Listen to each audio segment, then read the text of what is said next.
মেসির জন্য মার্টিনেজরা জীবন দিতে পারে, মেসির হাতে কাপ দেখতে জান দিয়ে লড়াই করতে পারে। হ্যারি কেইনদের লজ্জা দিয়ে ফার্নান্দেজরা বুঝিয়ে দিলেন এই বিশ্বকাপ শুধুই মেসির, বিশ্ব চ্যাম্পিয়ন আর্জেন্টিনার।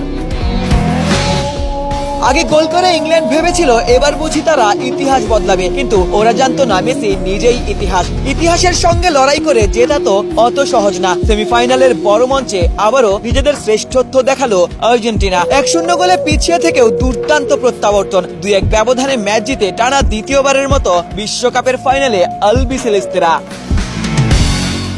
ম্যাচের শুরু থেকেই শরীরী ফুটবল খেলে দুই দল। প্রথমার্ধে শক্তির লড়াইয়ে দুই দলই ছিল সমানে সমান। একের পর এক ফাউলে কোনো গোল ছাড়াই প্রথমার্ধ শেষ হয়, কিন্তু দ্বিতীয়ার্ধের শুরুতেই গোল করে এগিয়ে যায় ইংল্যান্ড। মেসির ভক্তরা ভেবেছিলেন আর্জেন্টিনার স্বপ্ন হয়তো সেখানেই শেষ, তবে দলে যখন মেসি আছেন তিনি তো জাদু দেখাবেন। পিছিয়ে পড়ে একের পর এক বড় গোলের সুযোগ মেসি সৃষ্টি করেছেন।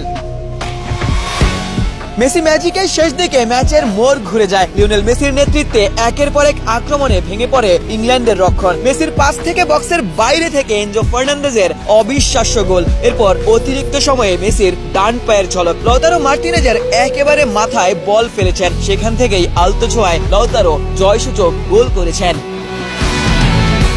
টানা দ্বিতীয়বারের মতো বিশ্বকাপের ফাইনাল, সেখানে মেসির জন্য মঞ্চ প্রস্তুত। স্পেনের বিপক্ষে দ্বিতীয় শিরোপার লড়াইয়ে নামবেন Lionel Messi, the greatest footballer of all time.